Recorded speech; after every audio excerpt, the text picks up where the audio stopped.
The US, it seems, is turning the screws on Ukraine, metaphorically speaking. After cutting off all military aid, the US has stopped sharing intelligence with Ukraine.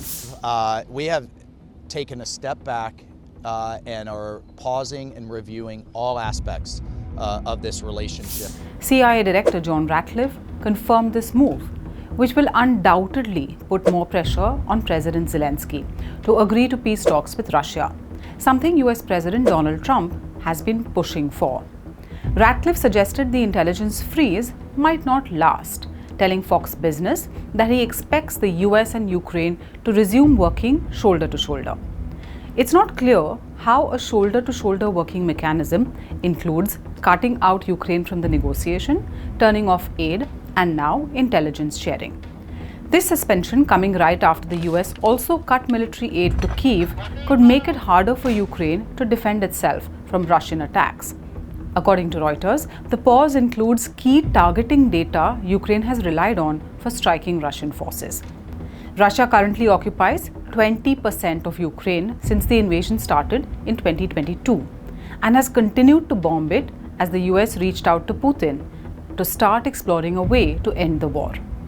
A Russian missile struck a hotel in a city in central Ukraine on Wednesday. The attack claimed 2 lives.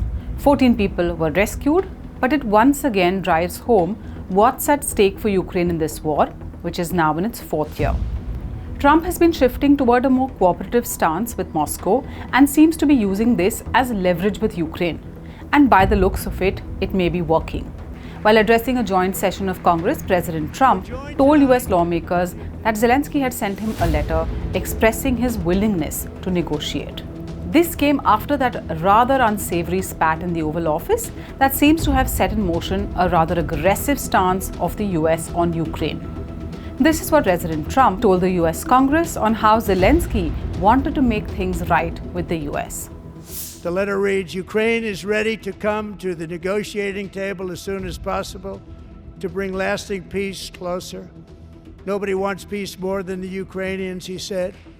I appreciate that he sent this letter, just got it a little while ago. Simultaneously, we've had serious discussions with Russia and have received strong signals that they are ready for peace. Wouldn't that be beautiful? Wouldn't that be beautiful?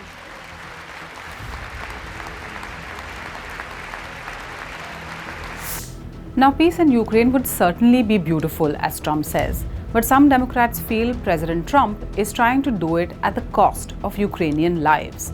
Democratic Senator Mark Warner warned that cutting off intelligence will cost lives. He accused Trump of handing power to Russia.